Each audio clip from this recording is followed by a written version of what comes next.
ఆ రోజు సండే అనమాట. మేమందరం స్టార్ట్ అయిపోయాము అమ్మవారి టెంపుల్‌కి. ఈ మధ్యలోనే ఇట్లా వాటర్ ఫాల్స్, పచ్చటి పొలాలు అన్నీ కనపడ్డాయి. దారంతా ఇలానే ఉంది. జర్నీ అయితే చాలా పీస్‌ఫుల్‌గా అనిపించింది. సో, మేము ఇంటి దగ్గర నుంచే టిఫిన్ అంతా ప్యాక్ చేసుకొని వెళ్ళాము. ఈ మధ్యలో పొలాల మధ్యలో ఆగి ఒక స్టాప్ తీసుకొని మేము టిఫిన్ చేసాము. ఈ పచ్చటి పొలాల మధ్యలో ఫస్ట్ టైం నేను ఇలా తినడం నాకైతే చాలా మంచిగా అనిపించింది. ఆ తర్వాత అమ్మవారి టెంపుల్‌కి రీచ్ అయ్యాము. రీచ్ అయ్యాక డైరెక్ట్‌గా లోపలికి వెళ్ళలేదు. మొక్కుకున్నాం కాబట్టి మేము పొంగలంతా తీసుకొని లోపలికి వెళ్ళాము.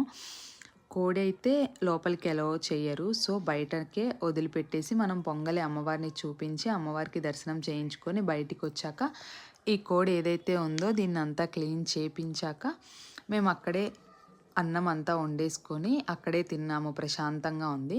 మేము అంతకుముందు వెళ్ళినప్పుడు ఇంత డెవలప్డ్‌గా లేదిది. గవర్నమెంట్ హ్యాండ్ ఓవర్ తీసుకున్నాక చాలా డెవలప్ చేశారు. అన్ని ఫెసిలిటీస్ ఉన్నాయి. మనం వండుకునేదానికి స్టవ్ ఇవి కూడా ప్రొవైడ్ చేస్తారు. బట్ మనీ ఛార్జ్ చేస్తారు. సో, అక్కడే అంతా తినేసేసి అమ్మవారిని బాగా దర్శించుకొని మళ్ళా రిటర్న్ అయిపోయాము. మర్చిపోయాను ఊరి పేరు చెప్పలేదు కదా! అడిగొప్పల.